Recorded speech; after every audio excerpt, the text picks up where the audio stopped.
ಚಿನ್ನಸ್ವಾಮಿ ಸ್ಟೇಡಿಯಂನಲ್ಲಿ ಕಾಲ್ತುಳಿತ ಪ್ರಕರಣಕ್ಕೆ ಸಂಬಂಧಪಟ್ಟಂತೆ ಮತ್ತಿಬ್ಬರು ಕೆಎಸ್ಸಿಎ ಸಿಬ್ಬಂದಿಯನ್ನು ಪೊಲೀಸರು ವಶಕ್ಕೆ ಪಡೆದುಕೊಂಡಿದ್ದಾರೆ. ಸ್ಟೇಡಿಯಂ ಟಿಕೆಟ್ ಕೌಂಟರ್ ಸಿಬ್ಬಂದಿಯನ್ನು ವಶಕ್ಕೆ ಪಡೆದುಕೊಂಡು ಇಬ್ಬರನ್ನ ವಿಚಾರಣೆ ಮಾಡಲಿದ್ದಾರೆ ಪೊಲೀಸರು. ಎಷ್ಟರ ಮಟ್ಟಿಗೆ ಟಿಕೆಟ್ ಕೌಂಟರ್ ಸಿಬ್ಬಂದಿ ಈ ಕಾಲ್ತುಳಿತ ಪ್ರಕರಣಕ್ಕೆ ಕಾರಣವಾದರೂ ನಮಗೆ ಗೊತ್ತಿಲ್ಲ. ಟಿಕೆಟ್ ಇಶ್ಯೂ ಮಾಡಬೇಕು ಅಂತ ಇದ್ದರೆ ಅವ್ರ ಮುಂದೆ ಟಿಕೆಟನ್ನು ಕಂತೆಗಳನ್ನು ಇಟ್ಟರೆ ಟಿಕೆಟ್ ಇಶ್ಯೂ ಮಾಡ್ತಾರೆ, ಇಲ್ಲದೇ ಇದ್ದರೆ ಇಲ್ಲ ಅಷ್ಟೇ. ಟಿಕೆಟ್ ಕೊಡ್ತೀವಿ ಅಂತ ಹೇಳಿದವ್ರು ಯಾರು, ಪಾಸ್ ಕೊಡ್ತೀವಿ ಅಂತ ಹೇಳಿದವ್ರು ಯಾರು? ಬೆಳ್ಳಂಬೆಳಗ್ಗೆ ಆ ಸ್ಟೇಡಿಯಂ ಬಳಿಯಲ್ಲಿ ಅಷ್ಟೊಂದು ಜನ ಬಂದು ಸೇರುವಂತೆ ಮಾಡಿದವ್ರು ಯಾರು? ಬೇಕಲ್ಲ ವಿಷಯ ಇದು. ಟಿಕೆಟ್ ಕೌಂಟರ್ ಸಿಬ್ಬಂದಿ ಏನ್ರಿ ಕೆಲಸ? ಈಗ ಸಿನಿಮಾ ಟಿಕೆಟ್ ಕೌಂಟ್ರಲ್ಲಿ ಒಬ್ಬ ಇರ್ತಾನಪ್ಪ, ಒಬ್ಬ ಮನುಷ್ಯ ಕೂತಿರ್ತಾನಲ್ಲಿ.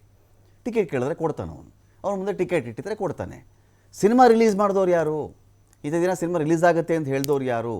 ಇಂತಿಂಥ ಥಿಯೇಟ್ರಲ್ಲಿ ಸಿನಿಮಾ ಬಿಡುಗಡೆ ಆಗುತ್ತೆ ಅಂತ ಹೇಳಿದವ್ರು ಯಾರು? ಅದಲ್ವೇ ಕಾಸು. ಥಿಯೇಟ್ರ್ವರೆಗೂ ಜನ ಬರ್ತಾ ಇದ್ದಾರೆ ಅಂದರೆ ಸಿನಿಮಾ ರಿಲೀಸ್ ಆಗಿರೋದು ಪಬ್ಲಿಕ್ ಆಗಿರಬೇಕು, ಇಂತಿಂಥ ಶೋ ಇದೆ ಅಂತ ಗೊತ್ತಿರಬೇಕು, ಇಷ್ಟು ಗಂಟೆಗೆ ಪ್ರದರ್ಶನ ಇದೆ ಅಂತ ಗೊತ್ತಿರಬೇಕು. ಆಗ ಬಂದರೆ ಕೌಂಟರ್ ಬಳಿಯಲ್ಲಿ ಟಿಕೆಟನ್ನು ಕೊಡ್ತಾನೆ. ಈ ಕೌಂಟರ್ ಸಿಬ್ಬಂದಿ ಇಟ್ಕೊಂಡು ಏನು ಮಾಡ್ತಾರೆ ನಮಗೆ ಗೊತ್ತಿಲ್ಲಪ್ಪ. ಯಾಕೆಂದರೆ ಏನೋ ಅರೆಸ್ಟ್ ಮಾಡ್ತಾ ಇದ್ದೀವಿ, ಏನೋ ತೋರಿಸ್ತಾ ಇದ್ದೀವಿ ಅನ್ನೋದು ಬೇರೆ ಭಾಗ ಅದು. ಆದರೆ ಟಿಕೆಟ್ ಕೌಂಟರ್ ಏನು ಕೆಲಸ ಮಾಡಬಹುದು ಆ ಮನುಷ್ಯ? ಒಬ್ಬ ಟಿಕೆಟ್ ಕೌಂಟರ್ ಸಿಬ್ಬಂದಿ ಅವನು ಅನೌನ್ಸ್ ಮಾಡಿದ್ನಾ? XYZ ಯಾರಾದರೂ ವ್ಯಕ್ತಿ ಇರಲಿರಿ, ಆ ವ್ಯಕ್ತಿ ಅನೌನ್ಸ್ ಮಾಡಿದ್ರಾ, ಬನ್ರಪ್ಪ ಚಿನ್ನಸ್ವಾಮಿ ಸ್ಟೇಡಿಯಂಗೆ ಎಲ್ಲರೂ RCB ಟೀಮ್ ಬರ್ತಾ ಇದೆ, 3 ಗಂಟೆಗೋ 4 ಗಂಟೆಗೋ 5 ಗಂಟೆಗೋ ನಾನು ನಿಮ್ಗೆ ಟಿಕೆಟ್ ಕೊಟ್ಬಿಡ್ತೀನಿ, ನೀವು ಕಲೆಕ್ಟ್ ಮಾಡ್ಕೊಂಡು ಒಳಗಡೆ ಕೂತ್ಕೊಂಡು ಆರಾಮಾಗಿ ಅವ್ರನ್ನ ನೋಡಿ ಆ ಸಂಭ್ರಮದಲ್ಲಿ ಭಾಗಿಯಾಗಿ. ಕೌಂಟರ್ ಸಿಬ್ಬಂದಿ ಎಲ್ಲಾದರೂ ಹೇಳಿದ್ನಾ? ನೋ. ಆ ಥರ ಅನೌನ್ಸ್ ಮಾಡಿದವ್ರು ಯಾರು? ಪಾಸ್ ಇರುತ್ತೆ, ಟಿಕೆಟ್ ಇರುತ್ತೆ, ಅನೌನ್ಸ್ ಮಾಡಿದವ್ರು ಯಾರು?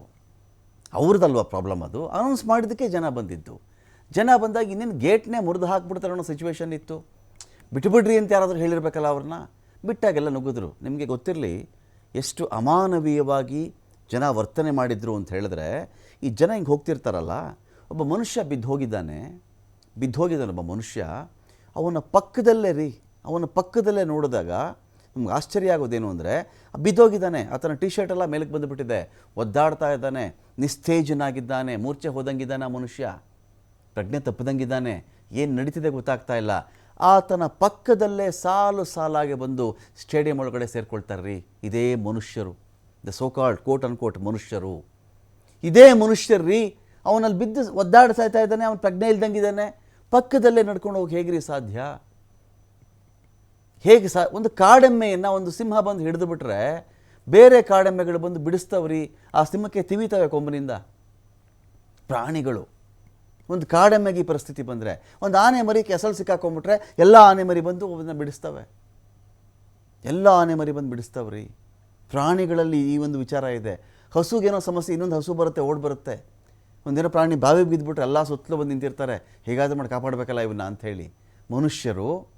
ಮನುಷ್ಯರು ಪ್ರಜ್ಞೆ ಇರೋನು, ಸೋಕಾಲ್ಡ್ ವಿಶ್ವದಲ್ಲೇ ಬುದ್ಧಿವಂತ ಜೀವಿ, ಒಬ್ಬ ಮನುಷ್ಯ ಒದ್ದಾಡ್ತಾ ಇದ್ದರೆ ಪಕ್ಕದಲ್ಲೇ ಆರಾಮಾಗಿ ನಡ್ಕೊಂಡು ತಾನು ಸ್ಟೇಡಿಯಂ ಒಳಗಡೆ ಹೋದ್ರಾಯಿತು, ತಾನು ನೋಡಿದ್ರೆ ಸಾಕಾಯಿತು ಅಂತ ಹೇಳಿ ಇರ್ತಾರಲ್ಲ. ಇದಕ್ಕೆ ಯಾರನ್ನು ಹೊಣೆ ಮಾಡೋಣ? ಈಗ ಇವರೆಲ್ಲ ಬಿಟ್ಬಿಟ್ಟು ಈ ಟಿಕೆಟ್ ಕೌಂಟರ್ ಸಿಬ್ಬಂದಿನ ಇಟ್ಕೊಂಡ್ರಿ. ಈಗ ಏನು ಮಾಡಿರ್ಬೋದು ಹೇಳ್ರಿ? ಆಯ್ತು, ಪ್ರಾಕ್ಟಿಕಲಿ ಮಾತಾಡೋಣ. ಪ್ರಾಕ್ಟಿಕಲಿ ಏನು ಮಾಡಿರ್ಬೋದು ಟಿಕೆಟ್ ಕೌಂಟರ್ ಸಿಬ್ಬಂದಿ? ಟಿಕೆಟ್ ಅಷ್ಟೇ, ಮುಂದೆ ಟಿಕೆಟ್ ಕಂತೆ ಇಟ್ಟರೆ ಕೊಡ್ತಾರೆ, ಆ ಮನುಷ್ಯ ಕೊಡ್ತಾನೆ. ಟ್ಯಾಗ್ ಇಟ್ಟರೆ ಟ್ಯಾಗ್ ಕೊಡಬಹುದು, ಪಾಸ್ ಇಟ್ಟರೆ ಪಾಸ್ ಕೊಡಬಹುದು. ಆತನಿಗೆ ಅದನ್ನು ವಿತರಿಸುವಂಥ ಹಕ್ಕನ್ನು ಕೊಟ್ಟಿದ್ರೆ. ಅನೌನ್ಸ್ ಮಾಡಿದವ್ರು ಯಾರು? ಈ ಥರ ಸಮಾರಂಭ ಇದೆ ಬಂದುಬಿಡಿ ಅಂತ ಹೇಳಿದವ್ರು ಯಾರು? ವಿಧಾನಸೌಧದಲ್ಲೂ ಇರುತ್ತೆ, ಇಲ್ಲಿ ಸ್ಟೇಡಿಯಮಲ್ಲೂ ಇರುತ್ತೆ ಅಂತ ಹೇಳಿದವ್ರು ಯಾರು? ಇಂಥ ಹೋಟೆಲ್ಗೆ ಬರ್ತಾರೆ ಅಂತ ಹೇಳಿದವ್ರು ಯಾರು? HLಯಿಂದ ಅವರು ಈ ಕಡೆ ಬರ್ತಾರೆ ಅಂತ ಹೇಳಿದವ್ರು ಯಾರು? ಸಮಾರಂಭವನ್ನು ಎರಡೆರಡು ಕಡೆ ಆಗಲ್ಲ ಅಂತ ಪೊಲೀಸರು ಹೇಳಿದ ಮೇಲೂ ಕರೆದವ್ರು ಯಾರು? ಕೂರಿಸ್ತವ್ರು ಯಾರು? ಇದರ ಮಧ್ಯೆ ಎಲ್ಲ ಬಿಟ್ಟುಬಿಟ್ಟು ಟಿಕೆಟು, ಪೊಲೀಸು, ಏನು ಮಾಡ್ಬೋದು ರೀ? 3 ಲಕ್ಷ ಜನ ಬಂದಾಗ 1000 ಪೊಲೀಸರು 500 ಪೊಲೀಸರು ಏನು ಮಾಡಬಹುದು? ಏನು ಮ್ಯಾಕ್ಸಿಮಮ್ ಮಾಡಬಹುದು? ಒಂದೊಂದು ಪೊಲೀಸ್ ಲಾಠಿ ಇಟ್ಕೊಂಡು ಅಕಸ್ಮಾತ್ ಲಾಠಿ ಚಾರ್ಜ್ ಮಾಡಿಬಿಟ್ರೆ ಜೋರಾಗಿ, ಪೊಲೀಸರು ಲಾಠಿ ಚಾರ್ಜ್ ಮಾಡಿಬಿಟ್ರು, ಗಾಳಿಯಲ್ಲಿ ಗುಂಡಾರಿಸ್ಬಿಟ್ರೆ ಪೊಲೀಸರು ಗುಂಡಾರಿಸ್ಬಿಟ್ರು, ಸಂಭ್ರಮದಲ್ಲಿ ಎಂಥ ಕೆಲಸ ಮಾಡಿಬಿಟ್ರು ಅಂತ ಅವ್ರ ಮೇಲೆ ಮತ್ತೆ ಗೇಟ್ ತೆಗ್ದಿಲ್ಲ ಅಂದರೆ ಗೇಟ್ ಮುರಿದು ಹಾಕ್ಬಿಡ್ತಾರೆ ಅವ್ರು ಏನು ಮಾಡೋಕ್ಕೂ ಹೆಸ್ತಾ ಇರಲಿಲ್ಲ. ಅವತ್ತು ಆ ಕಂಡೀಷನಲ್ಲಿತ್ತು. ಗೇಟ್ ತೆಗೆದ್ರೆ ಒಂದು ಕಷ್ಟ, ತೆಗಿತಾ ಇದ್ದರೆ ಒಂದು ಕಷ್ಟ, ತೆಗೆದುಬಿಟ್ರು. ಏನು ಮಾಡೋಣ ಹೇಳಿ ಇವಾಗ ಇದಕ್ಕೆ?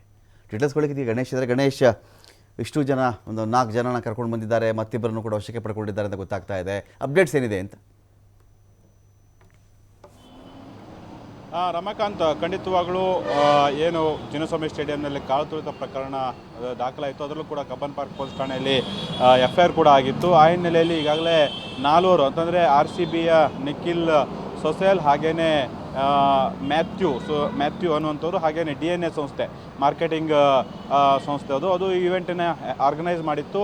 ಅವರ ಒಂದು ಕಿರಣ್ ಕುಮಾರ್ ಮತ್ತು ಒಂದು ಇನ್ನಿಬ್ಬರು ಜನ, ಒಟ್ಟು 4 ಈಗಾಗಲೇ ಪೊಲೀಸರು ವಶಕ್ಕೆ ಬಂಧನವನ್ನು ಮಾಡ್ಕೊಂಡಿರುವಂಥದ್ದು. ಅದ್ರ ಬಳಿಕ ಈಗ ಮತ್ತಿಬ್ಬರು ಅಂತಂದರೆ ಘಟನೆ ನಡೆದಂಥ ಸಂದರ್ಭದಲ್ಲಿ ಗೇಟ್ ನಂಬರ್ 17, 18, 21, 6 ಮತ್ತು 7ರಲ್ಲಿ ಏನು ಕಾಲ್ ತುಳಿತ ಆಯಿತು, ಆ ಸಂದರ್ಭದಲ್ಲಿ ಒಂದು ಟಿಕೆಟನ್ನು ನೀಡ್ತಾ ಇದ್ದಂತಹ ಸಿಬ್ಬಂದಿಗಳಿಬ್ಬರನ್ನು ಕೂಡ ಈಗಾಗಲೇ ಕಬ್ಬನ್ ಪಾರ್ಕ್ ಪೊಲೀಸರು ವಶಕ್ಕೆ ಪಡೆದುಕೊಂಡಿದ್ದಾರೆ, ವಿಚಾರಣೆಯನ್ನು ಒಳಪಡಿಸ್ತಿದ್ದಾರೆ. ಇನ್ನು ಬಂಧಿತ ಆರೋಪಿತರು ಅಂತಂದರೆ 4 ಈಗಾಗಲೇ 41ನೇ ACMM ಕೋರ್ಟ್ಗೆ ಕೂಡ ಕೆಲವೇ ಹೊತ್ತಿನಲ್ಲಿ ಅವರನ್ನು ಹಾಜರುಪಡಿಸುವ ಸಾಧ್ಯತೆ ಇದೆ. ಇಲ್ಲ ಅಂದರೆ ಮತ್ತೊಂದು ಹಂತದಲ್ಲಿ ಈಗಾಗಲೇ ರಾಜ್ಯ ಸರ್ಕಾರ ಈ ಪ್ರಕರಣವನ್ನು CIDಗೆ ವಹಿಸಿರೋ ಹಿನ್ನೆಲೆಯಲ್ಲಿ ಆರೋಪಿತರನ್ನ CIDಯವರ ವಶಕ್ಕೆ ಕೂಡ ನೀಡುವಂಥ ಸಾಧ್ಯತೆಗಳಿದೆ. ಹಾಗಾಗಿ ಈಗ ಸದ್ಯ ಬಂಧಿತರನ್ನು ಏನು ವೈದ್ಯಕೀಯ ಪರೀಕ್ಷೆಗೆ ಒಳಪಡಿಸಿ ಕರೆತರಲಾಗಿತ್ತು. ಕೆಲವೇ ಗಂಟೆಗಳ ಹಿಂದೆ ಬೋರಿಂಗ್ ಆಸ್ಪತ್ರೆಗೆ ಕರೆದುಕೊಂಡೋಗಿ ಅವರನ್ನು ಮೆಡಿಕಲ್ ಟೆಸ್ಟ್ ಮಾಡಲಾಗಿತ್ತು. ಅದಾದ ಬಳಿಕ ಮತ್ತಿಬ್ಬರು ಈಗ ವಿಚಾರಣೆಗೆ ಒಳಪಡಿಸಲಾಗ್ತದೆ. ಇದು ಕೆಲವೇ ಕ್ಷಣದಲ್ಲಿ ಅವರನ್ನು ಕೂಡ ಬಂಧಿಸುವ ಸಾಧ್ಯತೆ ಇದೆ. ಹೀಗಾಗಿ ಒಟ್ಟು 6 ಮಂದಿಗಳನ್ನು ನೇರವಾಗಿ ಕೋರ್ಟ್ಗೆ ಪ್ರೊಡ್ಯೂಸ್ ಮಾಡ್ತಾರಾ ಇಲ್ವಾ, ಈ ಪ್ರಕರಣದ ಸಂಪೂರ್ಣ ಕೇಸ್ ಫೈಲನ್ನು ಈಗಾಗಲೇ CIDಯ ಹಿರಿಯ ಅಧಿಕಾರಿಗಳು ತೆಗೆದುಕೊಳ್ತಾ ಇರುವಂಥ ಹಿನ್ನೆಲೆಯಲ್ಲಿ ಅವರಿಗೆ ಬಂಧಿತರನ್ನ ವಶಕ್ಕೆ ನೀಡ್ತಾರೆ ಅನ್ನೋದು ಕೂಡ ಕಾದು ನೋಡಬೇಕಾಗುತ್ತೆ. ಮುಖ್ಯವಾಗಿ ಈಗಾಗಲೇ ಇಲ್ಲಿನ ಕಬ್ಬನ್ ಪಾರ್ಕ್ ಪೊಲೀಸ್ ಠಾಣೆ ಇನ್ಸ್ಪೆಕ್ಟರ್ ದೂರಿನ ಹಿನ್ನೆಲೆಯಲ್ಲಿ ನಮ್ಮ ಭಾರತೀಯ ನ್ಯಾಯ ಸಂಹಿತಾ ಕೇಸ್ ಸ್ಟಡಿ ಸೆಕ್ಷನ್ ಅಡಿಯಲ್ಲಿ 105, 125 ಹಾಗೆಯೇ 132, 121/1 ಹಾಗೆಯೇ 192 ಈಗ ಕೇಸ್ ದಾಖಲಾಗಿದೆ. RCB, DNA ಹಾಗೆಯೇ KCA ಪದಾಧಿಕಾರಿಗಳ ವಿರುದ್ಧ ಈಗ FIR ದಾಖಲಾಗಿರುವಂಥದ್ದು.